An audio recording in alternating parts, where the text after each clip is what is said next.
Hello, I'm Miss Fadil Shaira from Arta School, English teacher. Come on. Today we have got time sequencers.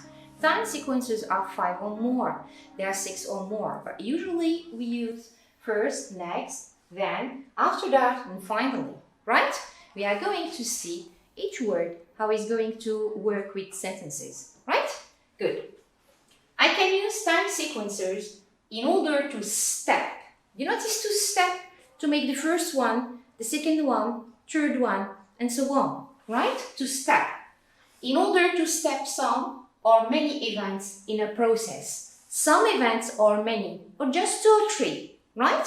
It can be 2 more, okay? Good. We can use them in a history. When we are telling a history about Algeria history, about France history, about the world history, the wars and something like that, right? We use sequencers first, then after that, and so on, right? Good. History, we can have dates, we can see dates. 1830, 1891, 1923, okay? So these dates are going to help us in our process and when to use first, then after that, and finally, right? Good.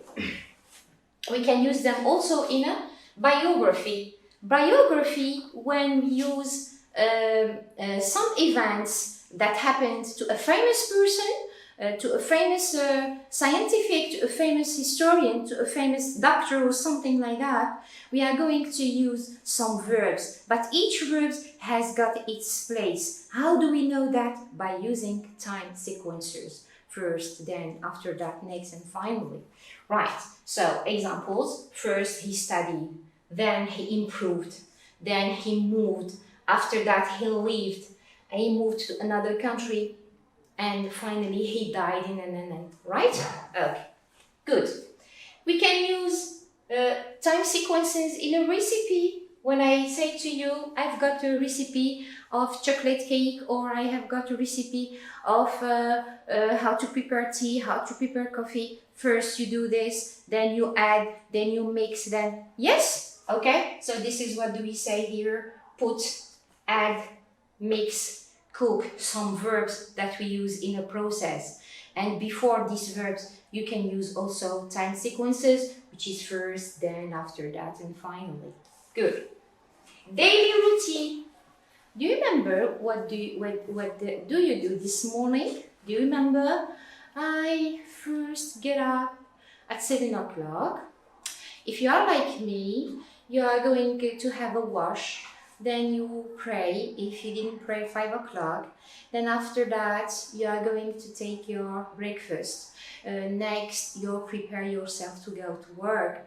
And finally, you go out at, for example, at 7:45 or at 8 o'clock. It depends on your timetable, right? So this is the routine, the routine, the daily routine. What do you do every day, right? Okay. After daily routine, we have got a diet program. We can use it in a diet program. If you're suffering from obesity or you're suffering from certain illnesses like diabetes or like heart disease or like pressure in your blood or something like that, the doctor is going to give you a certain program for diet.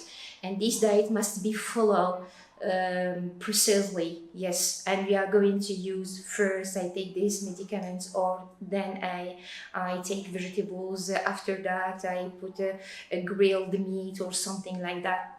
Okay, good. Here you can use also time sequences. Good. The last example is a sport program. When you are a sportsman or sportwoman, you have to follow some steps in practicing sport. You can use run. When do you run? You first run and you bike, or you bike first, or so first, then after that, and this is a program, okay, of your sport program. You use also time sequences in your program. Good. First is usually used at the starting or a beginning or the starting of the process. Example, first you break the eggs. As in a recipe, I choose a recipe item to explain to you how to use them. We do not use first at the middle of the sentence and finally at the first and no. They are sequencers that help you to make your process neat, okay? To make your process evident, logic, right? Good. So example, first you break the eggs. Yes? Then, next, then, after that, are used in the middle of the sentence. First used at the beginning, and these three words which are next, then, after that, are used in the middle of the process. Example, next, mix the eggs with sugar, then add flour, yes. After that, cook for 15 minutes. And you see here, you notice that the process is not finished. Yes, it's not finished. Good. So, how are we going to know that it's finished? When you see, finally. Finally is the last step.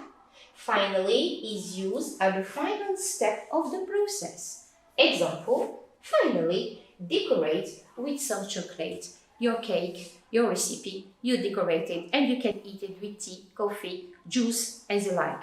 So finally is going to show you, okay? Finally is going to show you that the process is finished, okay? You see here that sequences help you a lot in describing a process, any process. Process in history, biography, recipe, daily routine, diet program, sport program, and other contexts, of course. They are just the main one where we use them every day. Okay? Let's go to our task. Okay. I decided to do for you just a guessing game, okay? Just to be sure that you understood how to use the time sequences first, then after that finally, right? Good. Just a very short guessing game. We are going to describe someone and you are going to tell me who is it. Who is he, right? He lived orphan and poor. He was encouraged by his mother. This is a famous scientist. He became so famous when he invented the lamp. Who is he? Do you remember biographies? I repeat. What shall I use here? The beginning. In the beginning of the sentence, we have got first, next, then, after that, and finally. What is the first word that you are going to use here? Come on. I didn't listen to you. Right. First. Okay, Jamel? First. Yes, is the first word. First, he lived orphan. He lived orphan and poor. The three words in the middle, choose just one. Next. Thank you. Next, he was encouraged by his mother. And the last sentence, we finish the paragraph. Finally, okay? Finally, he became so famous when he invented the lamp. Who is he? Did you guess who is he? He is Thomas Edison. This famous person is Thomas Edison. Good. Excellent for those who found him, okay? Thomas Edison. Thomas Edison is an English scientist, famous scientist who invented the lamp. Okay, our lesson is finished. See you again next time. Goodbye.